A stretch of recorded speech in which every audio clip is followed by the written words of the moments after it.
Palagi natin lalagyan ng thermal fuse yung mga motor na electric fan na ginagawa natin mga idol. Para sa mga safety din ng mga customers natin. Huwag lang natin isipin yung kita. Isipin natin yung customer natin, yung mga kaligtasan nila. Kasi once na walang thermal fuse yung mga electric fan na ginagawa natin, tapos nag-overheat, maaaring masunog yung pinakamotor nito. Itong pinakamotor na to ng electric fan, masusunog yan, o kaya yung pinaka-electric fan na mismo. Kaya nagkukos ng na mga nasusunog na bahay ang pinagmulan yung electric fan dahil walang nakalagay na thermal fuse yun. Pero kung may nakalagay na thermal fuse, hindi masusunog yung electric fan na yun, saka hindi pagmumulan na sunog. Kaya palagi natin iisipin yung mga customers natin. Wag lang natin isipin na kumita lang tayo.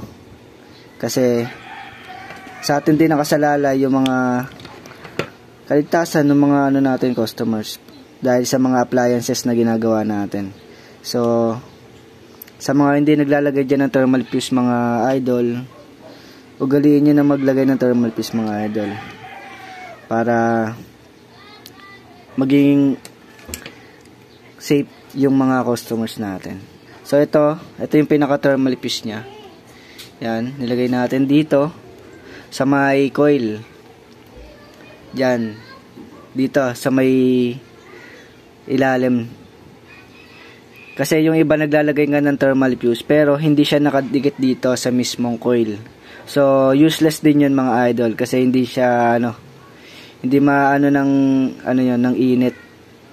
So kailangan kapag maglalagay tayo ng thermal fuse dito sa may sa may coil para kung sakaling sobrang init na talaga nitong motor, magkakat yung thermal fuse, mawala ng power, yun, hindi siya masusunog. So yun yung kagandahan kapag may thermal fuse na nakalagay.